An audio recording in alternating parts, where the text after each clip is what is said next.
we're stopping puberty in perfectly healthy children, stopping the development of children because they've been led to believe that they were born wrong, that they need to be something they're not, just because maybe they're a little different.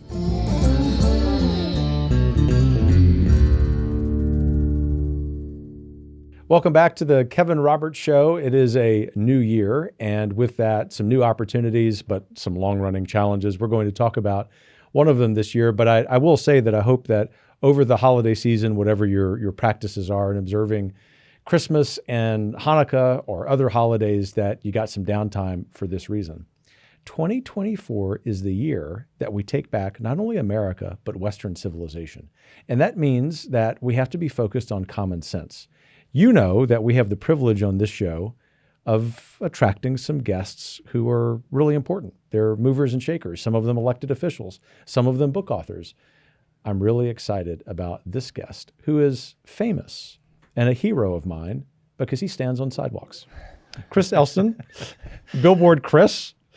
That's heartfelt, by the way. Thanks for being here. Many people in the audience, maybe most, will know who you are and what you do. We'll get into that, but let me just say on behalf of all of us at Heritage, not just those of us who work here, but the hundreds of thousands of people who make our work possible, thank you. I would say for being a great American, but in fact, you're a great Canadian. I'm Canadian. I still have a policy of America first because it is my philosophy that when we fix this issue of child transition in the United States of America, that will have huge repercussions all across the globe. Canada's never going to fix this until America fixes it first. Yeah, that's right. And this issue, we'll just jump right in, is the scourge of gender ideology. And I want to get into some of the substance of that, which is always a difficult conversation for us as dads, just because we can't believe that parents allow this to happen to their children. But before we get into that, I always like, just for the sake of conversation, for our audience to know, why in the world are you doing what you're doing? And often, for a member of the U.S. Senate, it's a little bit of a straightforward conversation, which makes sense and we're thankful for. But in your case, your guy walks around with billboards. You wear billboards. And I'm not suggesting that's crazy, my friend. It's okay. I'm suggesting that it's heroic. But I'm really curious, because I've never asked you this question, how you got into it. Yeah, it's still remarkable to me that I get any respect at all, because I go out on the street as a human billboard, human sandwich board, and I'm sure I probably look ridiculous. I try to wear a nice blazer or something to get a little respect. But even from the very get-go, I got a lot of respect, because this message that I'm wearing, which is children cannot consent to puberty blockers, or gender ideology does not belong in schools, people are really upset about what's going on in society, and they're all afraid of talking about it. So when they see me with this message, they're very thankful. And I got into this because I'm a dad of two girls. They're 11 and 14 years old now. When I first learned about this back in 2019, I think they were probably 7 and 9. And I saw some people on Twitter start to talk about this that I followed. And I came across this term, puberty blockers. And I thought, that doesn't sound good. What are those? And so I looked it up. And of course, they do exactly what they sound like. We're stopping puberty in perfectly healthy children, stopping the development of children because they've been led to believe that they were born wrong, that they need to be something they're not, just because maybe they're a little different. Some of these kids are on the autism spectrum. A lot of them have suffered abuse or trauma. They're kids in state care. These are just kids with distress for whatever reason. And they're now being told that, well, we can fix that by changing your body and sterilizing you. So this is child abuse, pure and simple, is what it is. And as a dad of girls, this is a social contagion primarily affecting girls. I wanted to learn all about it primarily to protect my kids, because I view this basically as a cult that has taken over all of our society. And my dad as a job is to protect my kids. But the more I started reading about this all throughout 2020, I was reading about it every night, learning more and more. The more you read, the worse it gets.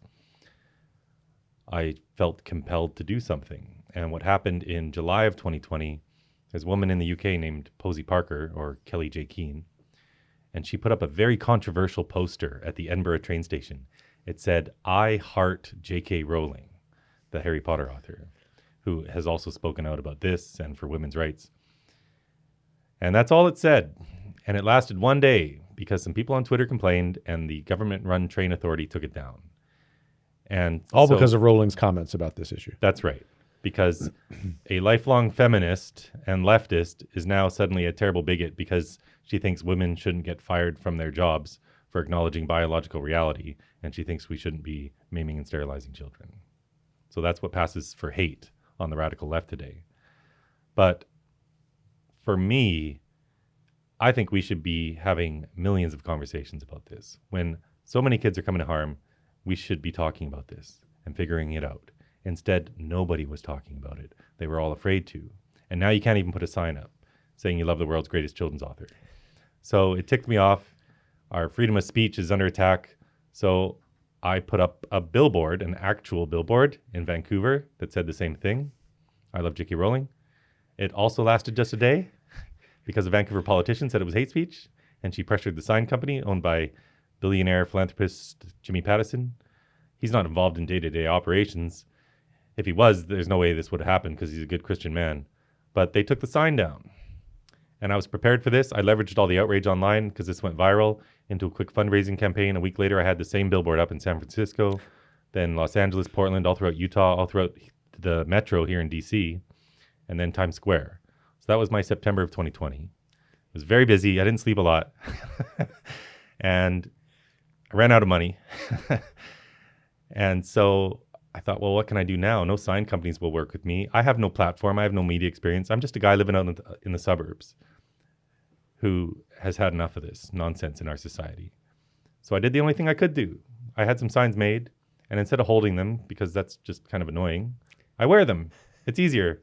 And I know I'm going to take a lot of ridicule, but I don't care because I'm an old guy now, and all I care about is my kids. It creates good dad jokes, right? Yeah, exactly. And I noticed right away, wow, all these thousands of dollars I spent on billboards, this is so much more powerful because there's a person behind it and I'm not hiding. And it inspired a lot of people. And so I had this vision that if I just keep going outside, and I always say great things happen when you go outside. It's true. So I started going downtown Vancouver, just hanging out. And I don't approach people. I'm as calm as can be. I wait for them to come and talk to me and they'll say, what are puberty blockers? And I have a conversation. And so I just started having conversations. And I haven't stopped. And then I started traveling Canada.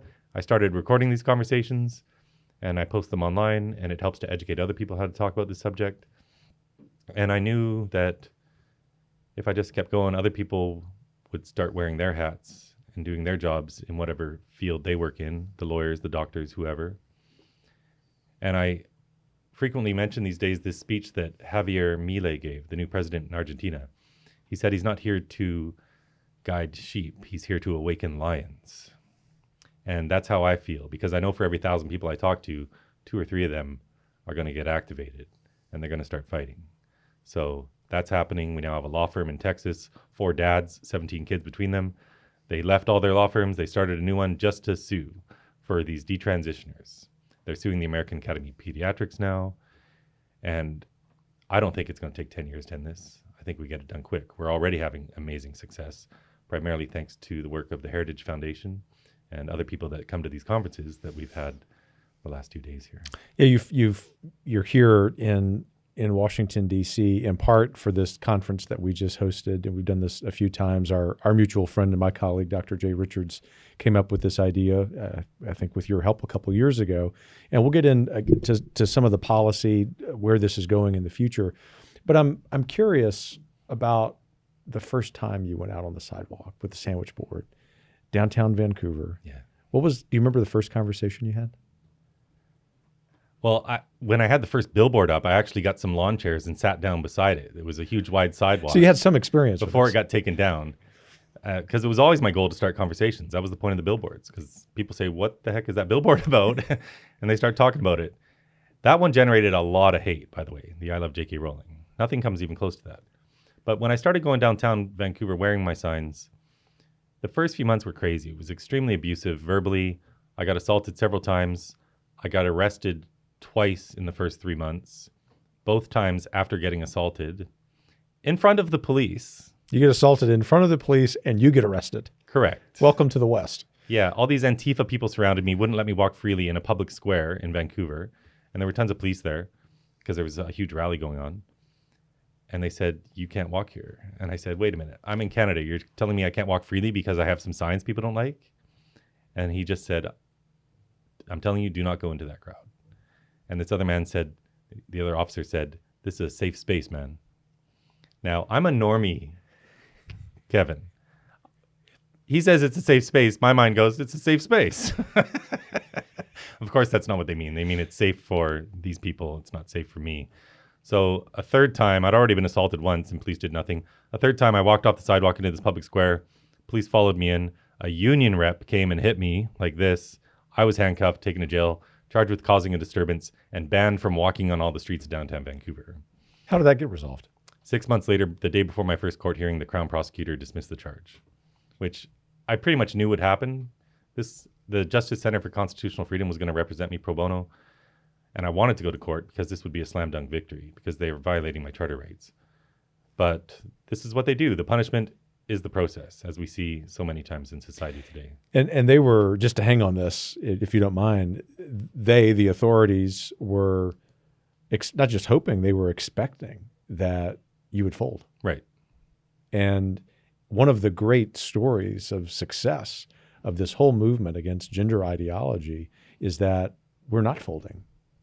And we're not folding because of truth, because of common sense, for that matter, because of care and love and concern for all humans on the planet, including those who really are victims of this ideology.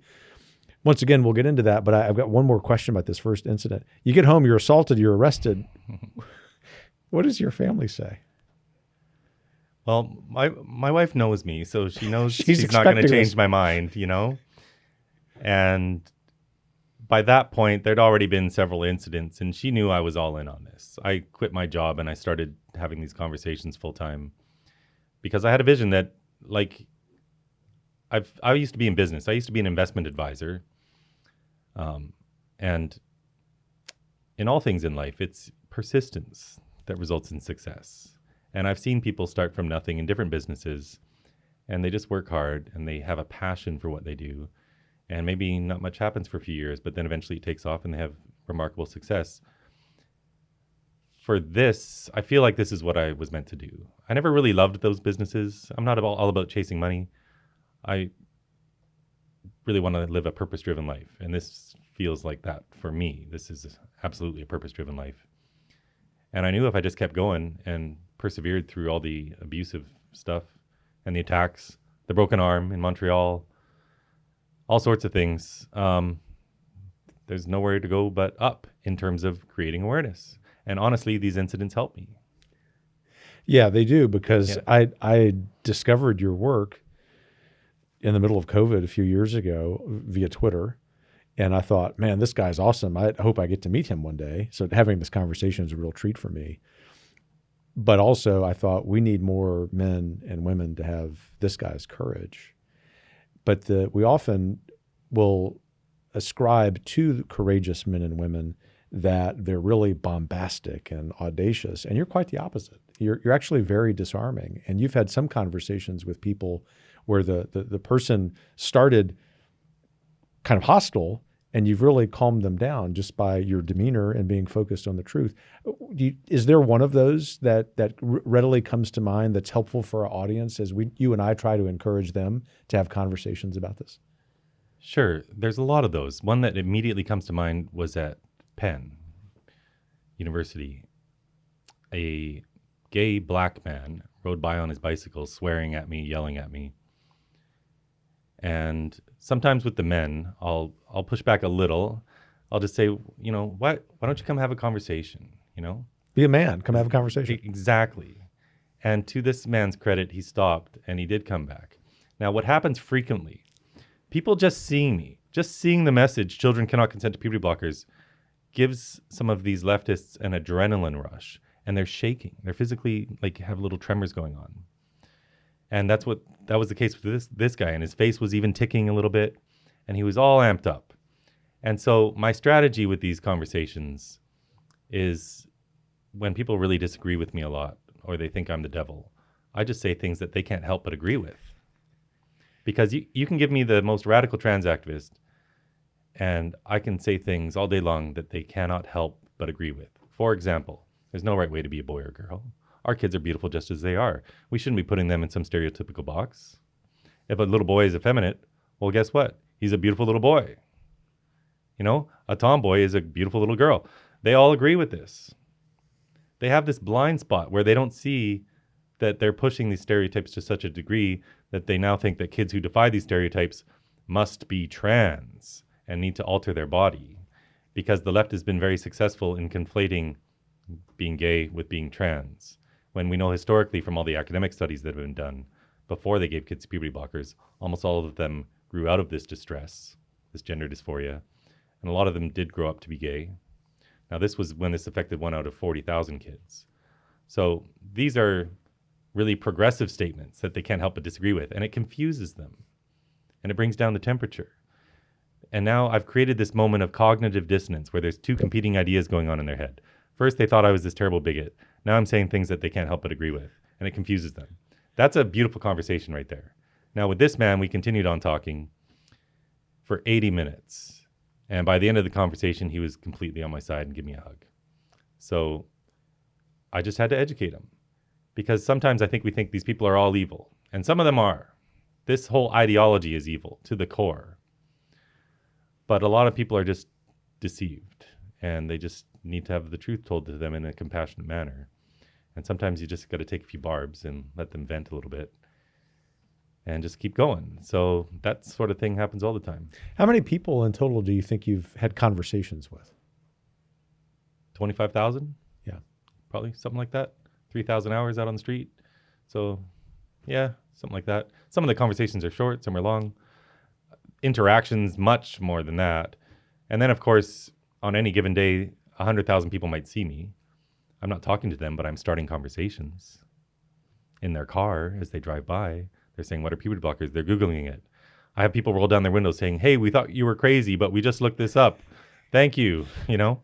Well, which really is such an indictment of our media, right? Right. In that, first of all, this phrase, puberty blocker, something none of us knew, or very, very few of us, just a couple of years ago, comes into the parlance, and we're supposed to just accept it as okay because some small group of doctors then say that it's okay. Right. On that point, Chris, I presume that you've become a bit of an expert on the origins of gender ideology. I'm sure someone listening to this conversation is curious about that themselves. I field that question a lot. I'm curious what your study of that has shown. Sure. So really, it started with this doctor named John Money out of Johns Hopkins University, who coined this term gender identity, and basically believed that, you know, we have this essentially a gendered soul, which really is just called personality. But if you're really effeminate as a male, this means you have a female gender identity. And so he started theorizing on this, and then he got really what he wanted, a test subject. In, I guess it was the 60s in Winnipeg, Manitoba, a couple had 2 twin boys, and then when these boys were at 8 months of age, they took them to get circumcised, and this device malfunctioned and burned this little boy's penis right off. And so obviously that's totally devastating. The parents are at a loss of what to do, and the mother saw some commercial about John Money and his research, and she contacted him. And so they decided together to raise this boy as a girl. They castrated him completely, changed his name, dressed him as a girl, didn't tell him he was really a boy. And John Money saw these boys together every year.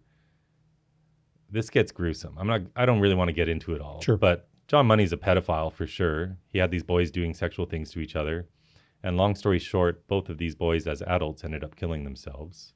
But Dr. Money falsified a lot of his research. But it picked up steam throughout academia. And this concept of gender identity has been floating around universities for decades. And that's one thing when it's in some obscure corner of a university, people talking crazy stuff. But it's really emerged out of the universities into the mainstream.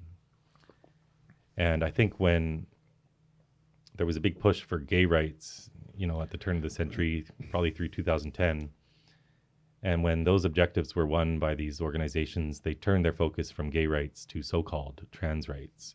And they've been successful at just calling it a civil rights movement. And the left just keeps going along with it. And they have a lot of money. They have a lot of backing. They have all these leftist governments throughout the world. Of course, they've got the UN, the WHO. And it's all a lie.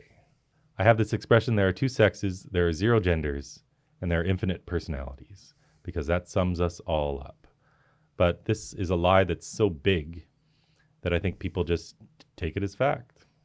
And they use terminology that confuses people, and that's done intentionally as well. And so we just have a big job on our hands to educate people and to get back to reality, because there's no such thing as a transgender child. They're called girls and boys, and they're beautiful just as they are. No drugs or scalpels needed.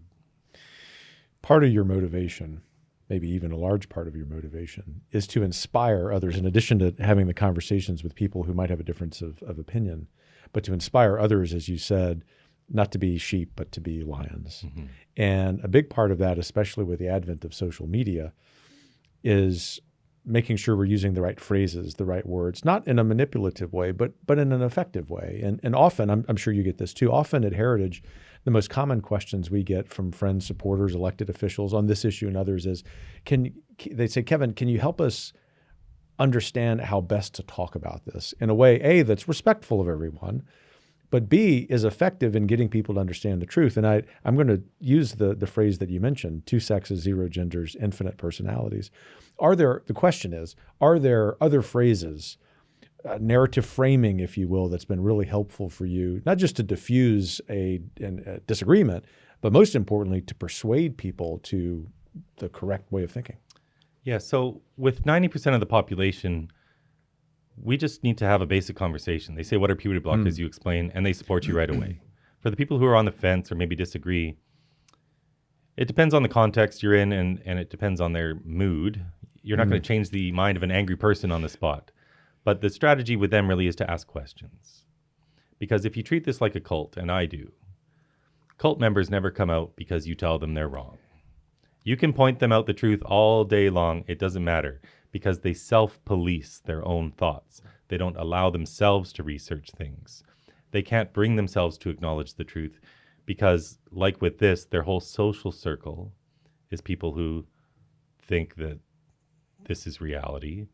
They would lose all of their friends. They might have children or parents or siblings or whatever involved, and they don't allow themselves to know the truth. So with them, you just have to ask them questions. You have to get them questioning these things themselves. So I'll ask this person, I'll say, well, what does it mean for a girl to be a boy? And just pause. Let that silence be there. They have nothing, because obviously there's no such thing as a girl being a boy, and they can't define it. Matt Walsh's film, What is a Woman, was extremely powerful, and it was so helpful to this whole movement, because if you watch that film, he didn't offer an opinion the whole time. All he did was ask questions. And the greatest authorities in the United States on the subject of gender can't answer the question, what is a woman? And so that was really helpful in exposing that there's absolutely nothing underpinning this ideology. So say things they agree with, get them asking questions. You got to get them thinking. They're going to go home. They're going to start thinking about this themselves. And one day, these ripples that you've created are going to get through, and you'll wake a lot of them up.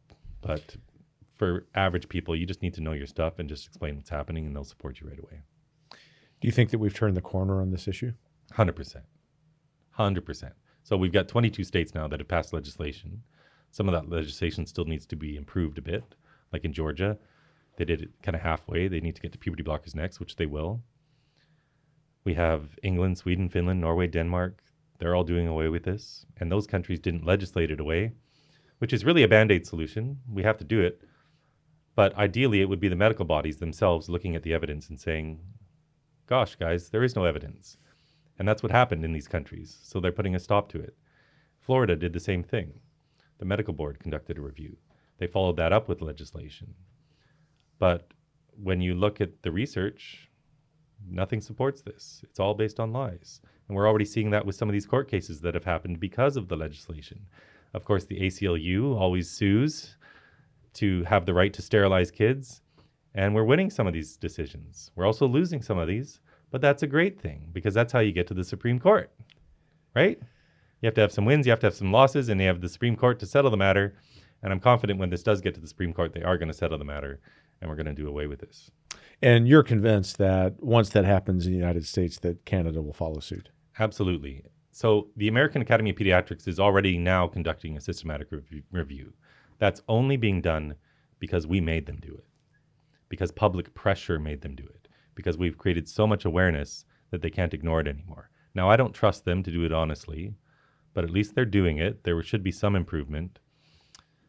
But there are court cases flying around now. Detransitioners are suing.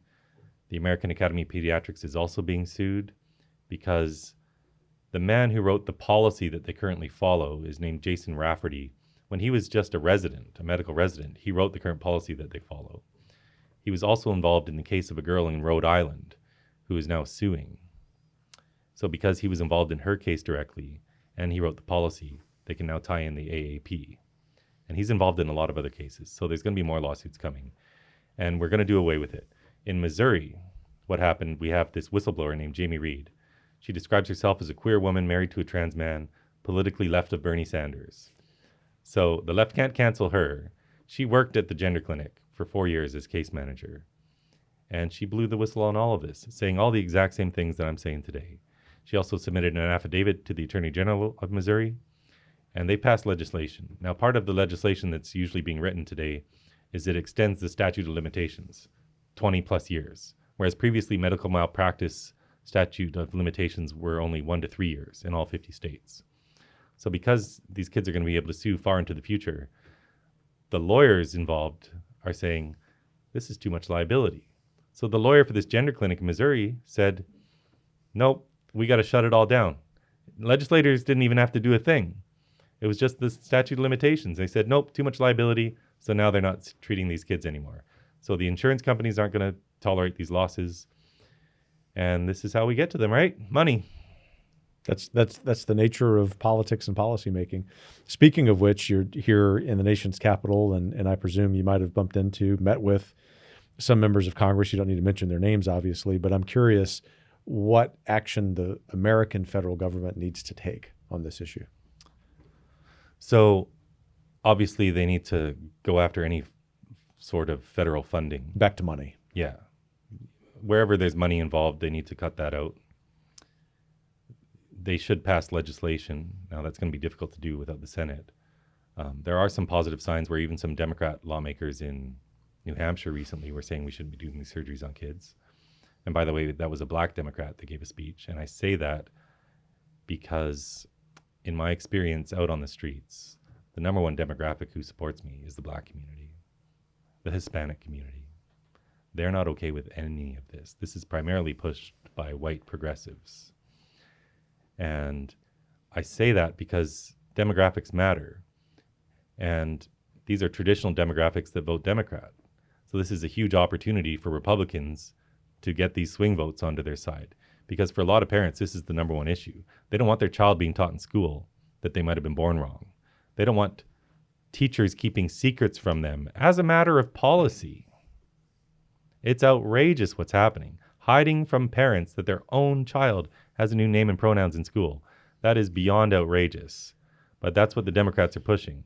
But in terms of federal, you can probably answer that better than me. Obviously, we need legislation. I know Marjorie Taylor Greene submitted a good piece of legislation. And when I was at CPAC last year, during Trump's speech, the biggest applause he got was when he said we were going to stop the chemical castration of children and get men out of women's sports. So the people are behind this. Whatever legislation they can do, they need to do, and they need to go after the money. Yeah, I think the money is the real key, as well as just one addendum to your excellent response, is if in fact conservatives come to control the White House, hopefully soon, then there needs to be some executive action on that as well. Yes, and that can really expedite matters, and that's even easier because of the popular will which you've described, but also the actions that have happened at the state legislatures. In other words, our whole theory of policy change on this issue and on every issue is let it really emanate from the states, because it makes it that much easier politically here in Congress, where you might have noticed things move a little bit slower than in real America for all of that to happen. ask you a couple more questions. One is, I'm sure most of our audience knows where to track your work, but if they aren't familiar with that, where would they go to find you? I see you on Twitter, but I presume I might be able to find you other places. Yeah, so it is primarily Twitter, Billboard Chris. I'm on Instagram as well. I don't do as much there, but my main resolution for this year is to get all of these social media platforms going. I have a YouTube channel, but I don't do it much. Honestly, I don't have enough time, but I'm going to hire somebody to help me. And I'm going to get on YouTube and Rumble and TikTok as well, because You're not supposed to say that at Heritage, Chris. 52% of young adults 30 and under are getting their news from TikTok. That's terrifying. It is terrifying. So I got to reach them. I've had renters in my basement suite at home for 17 years, but I decided I need a studio. I needed more space. So I've converted that space now into a studio, and I'm going to be recording videos just to educate people.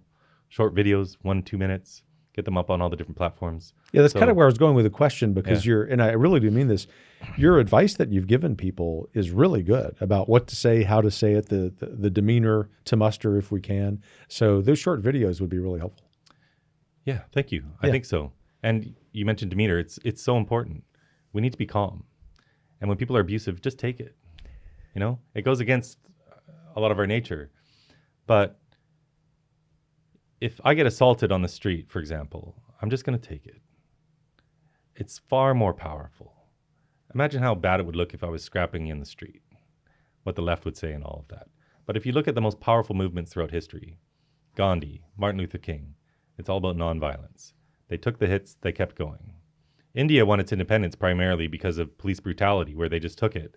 And those videos went worldwide and changed public opinion. So just, you know, people ask me all the time, what can I do, Chris? This is the number one question that I really don't have an answer for, because I'm not that person. I don't know their passion. I don't know their skills and their gifts. But the answer to that is just do something. You've got to get off the couch and do something. You don't have to do what I do. Most people won't. But the thing about this is, in the culture war, whatever it is, when you start doing something in the real world, you run into other people doing something. And now you start to get a team around you. And you inspire other people. And once that inertia gets going, I mean, this is the laws of physics. An object in motion stays in motion. So you just got to get in motion and do something. Because there's nothing more important than our kids. And we cannot allow this world to maintain the insanity that's going on. There's real truth in the concept of the silent majority, isn't there? Absolutely. And it's always going to be that way. But we're making it safer or more comfortable for people to speak up. Because 3 years ago when I started, nobody wanted to say a thing. I'd talk to people, and if I had a nice conversation, I always say, are you okay with me putting this on social media? And almost none of them would. Today, it's way different. A lot of people go, yeah, sure, I don't care. You know, and we need to stop being afraid of repercussions from employers or whatever. There are ways to talk about this truthfully and compassionately without getting fired. Nobody's going to fire you for saying, I don't think we should sterilize kids. So sometimes we need a little bit of courage. I was outside the Lurie Children's Hospital in Chicago, and a wedding party was getting their picture taken at the museum across the street. And one of those men happened to work at the Manhattan Institute, and he recognized me. So all the groom's party came over. There was about 7 or 8 of them, and I had my video camera going, and we got this good. They took a picture with me, and I had a little video, and I tweeted it out, and it was just cute. It was fun, right? It was nice. I get an email later, and then a text. The bride wants me to take it down because I'm controversial, apparently. And I took it down out of respect to the bride, of course. But I said to him, I said, you know what? I get it. Out of respect for the bride, I'll take it down. But we have to have more courage than this. Like, we're conservatives. We have to stop being afraid of telling these basic truths that we shouldn't be blocking puberty in children, you know? So sometimes you just got to step out of your comfort zone a little, and guess what happens? Your comfort zone expands, and then it becomes comfortable. And there are a lot of people out there who are willing to stand shoulder to shoulder with you, as your experience indicates.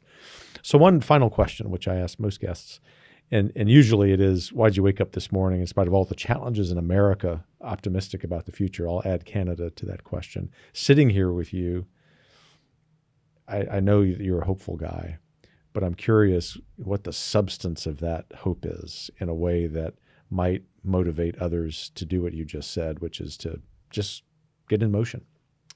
Well, I know beyond a shadow of doubt that this is too crazy to last.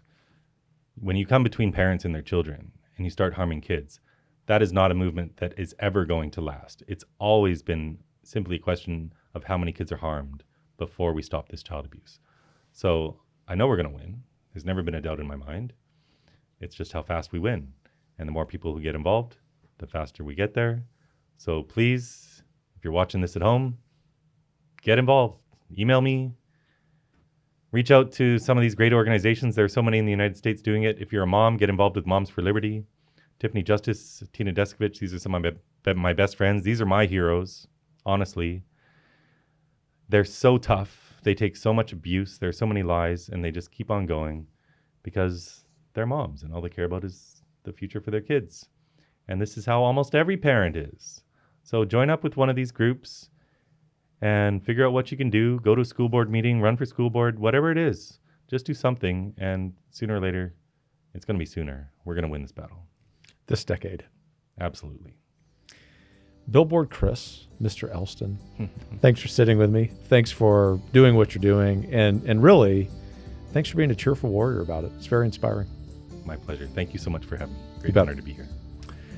I told you would enjoy that conversation with Billboard Chris. Stay tuned for another episode of The Kevin Roberts Show when we are very clearly going to show you how we're taking back this country and others. In the meantime, take care. Keep your chin up. We're winning.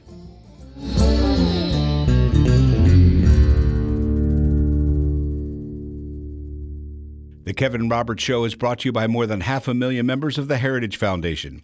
The executive producer is Crystal Kate Bonham. The producer is Philip Reynolds. Sound design by Lauren Evans, Mark Guiney, and Tim Kennedy. For more information and to subscribe, please visit heritage.org.